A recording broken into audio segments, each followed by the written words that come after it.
Hello there, dear friends, and welcome once again to the Relaxed Fantasy Review. Today, we're going to be doing another character build, and we're going to be talking about the most commonly played character in D&D, at least according to the D&D Beyond statistics, the fighter. A lot of people think fighters are basic. They get a lot of flack for this because they are one of the simplest classes to play. In reality, fighters have several subclasses which give them magical powers, shadow forms, a lot of cool maneuvers, a lot of interesting powers. They can do all sorts of things, use psychic abilities, grow into giant forms, even summon up echoes of themselves. There's a lot of cool types of fighters. I think a lot of people are thinking of fighters as just run in and hit things really hard, which they do, but they have a lot of other options too. Today, though, we're going to be talking about that basic fighter, although which subclass I'm choosing might surprise you. Starting off, right at the beginning, a fighter, you've got to choose your race, your ancestry. And what better to choose than the orc? Orcs from Mordekainen's Monsters of the Multiverse are a powerful creature that really lean into the heavy fighting style. They get some cool powers. They get dark vision out to 60 feet, so they can see in the dark. They get powerful build, which allows them to count as a size larger than medium, because they're medium-sized creatures, but they can count as large-sized creatures for the purposes of lifting, pushing, pulling, and other strength-based things. Then they get the Relentless Endurance feature, which states that once per long rest, if they get knocked to 0 hit points, they just can choose to get knocked to 1 hit point instead, keeping them conscious. Trust me, I worked this into the math later.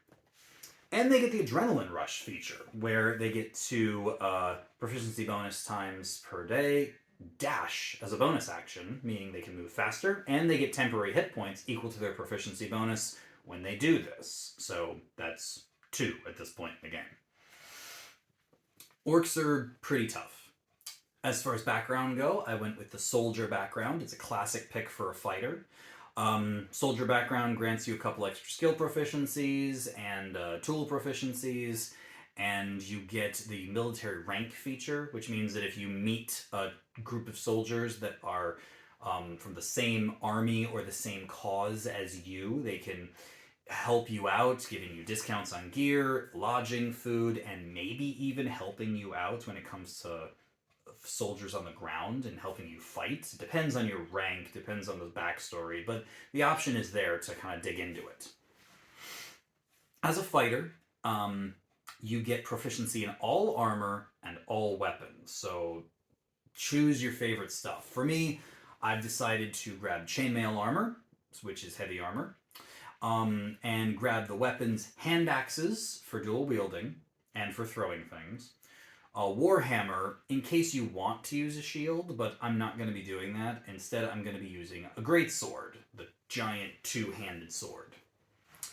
For skills, I've gone point by like I normally do. I've taken a 15 in my strength and put my +1 there to make it a 16. And then a 14 in my constitution, put my +2 there. So I've got a 16 in strength and con. Then I've grabbed a 10 in dexterity, a 10 in intelligence, an 11 in charisma, and I was able to get a 12 in my wisdom, so that I didn't have a 0 on my saving throw there. Grabbed proficiency in strength and constitution saving throws, which is standard for fighters, as well as the athletics, skill, history, insight, intimidation, and perception. These are all good proficiencies to have, and it's what you get between the soldier background and the orc race, which gives you the intimidation, and then a couple from fighter as well. A couple other things you get at fighter. You get a lot of stuff at level 1. You get to choose a fighting style. You might think I'd go with great weapon fighting, where you get to re-roll low rolls with your big weapon, but honestly, that's not what I want. I want the defense fighting style. Since I'm not using a shield, the defense fighting style just gives me a flat +1 to my armor class. So my armor class is now 17, which is not half bad. And I get the second wind power. This states that once per short rest and using a bonus action, I can heal myself for 1d10 plus my fighter level. So at this point, my fighter level is 1, and 1d10 averages to 5.5 or 6. So that's 7 hit points I can give myself once per rest as a bonus action. That's okay. So, level 1, what's it look like in combat? We're going to run in and hit stuff with our sword. Yeah, it's pretty simple at level 1. Against a CR1 quarter creature, we would hit them 65% of the time, do an average of 10 damage, and that would kill them in about 5 rounds. Versus a CR1 creature, we would hit them 65% of the time, do 10 average damage. That would take 8 rounds to kill them. Now, as far as defending goes, a CR1 quarter creature is only going to hit us 35% of the time, which is about half of what we hit them. They'll do an average of 5 damage, and our hit points at the moment, because our constitution was 16, and fighters have a d10 hit die, that means we're going to have 13 hit points. So, with our second wind and our relentless endurance feature, it would actually take a CR1 quarter creature 5 rounds to kill us. Same amount of time it would take us to kill them, except we're hitting twice as often. So that's pretty cool. CR1 creature, on the other hand, 35% chance to hit, 12 average damage. They'd be killing us in 3 rounds. 1 to knock us to 1 hit point, second wind, 1 to knock us down. We'd use relentless endurance to stay up, and then 1 more time to, knock us unconscious. Still, we're doing okay. We're definitely taking a decent amount of damage and dealing a decent amount of damage. But things get better in a hurry. At level 2, you gain the Action Surge feature, which is one of the best features in all of D&D. Because when you use Action Surge, you can use it once per short rest. You get to take an extra action on the turn you do it. So you attack with your greatsword. Normally, unless you have a bonus action, you can't do anything. But Action Surge, you can attack again. So, or you can dash into combat and Action Surge to attack. Or you could attack and then Action Surge to disengage, so you can move away without promoting opportunity attacks. A lot of cool things you can do with Action Surge. And then at level 3, you get to choose your subclass. At this point, I'm going to say the subclass I'm choosing is not the champion. A lot of people think of the champion when they think of a beginner fighter, but the champion, all it does is increase your chance to crit. And in my math, I don't talk about crit. In actuality, the one I've chosen is the Samurai Fighter. The Samurai Fighter, at level 3, get the Fighting Spirit power.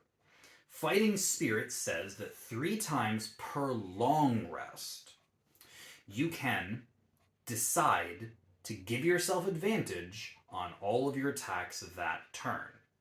Advantage boosts your ability to hit significantly. So, what I've said here when it comes to the math I'm doing is I'm still assuming that most of the time I am attacking with my greatsword like normal. Nothing strange. But that once per combat, if you want to call it your Nova round, you can. You're going to Action Surge and give yourself advantage, so you can attack twice with advantage when you do this.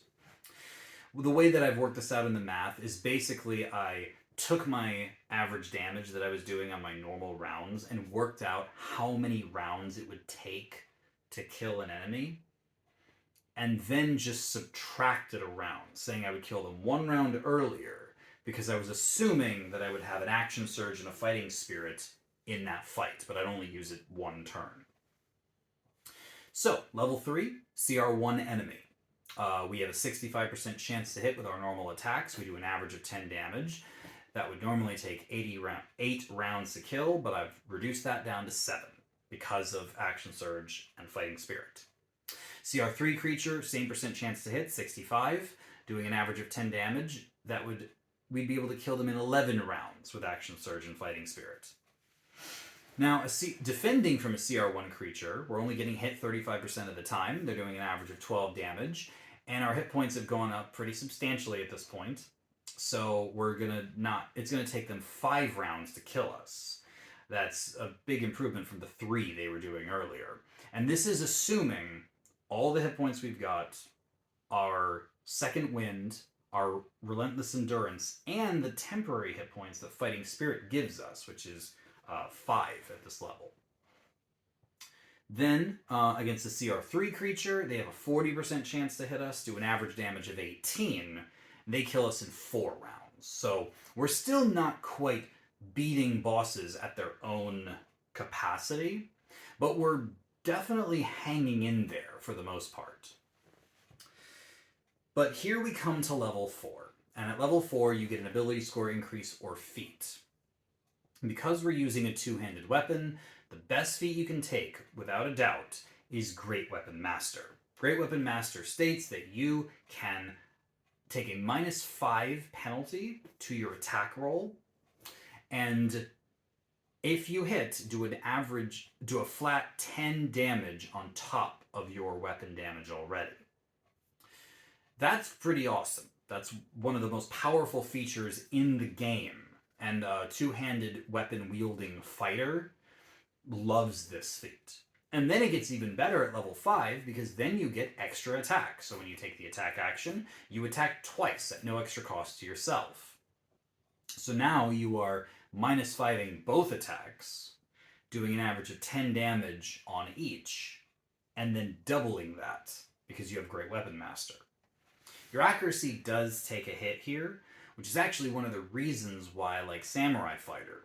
You can only use Fighting Spirit a few times per long rest, but on that turn that you really need to nail your hits, you use Fighting Spirit and extra attack and Action Surge. Now you're attacking 2 attack actions, 2 attacks per action, so that's 4 attacks, each one at advantage, so 4 attacks at advantage, each one with a -5 penalty, to give you an extra 10 damage. If all 4 attacks hit, that is 80 damage in 1 supernova turn.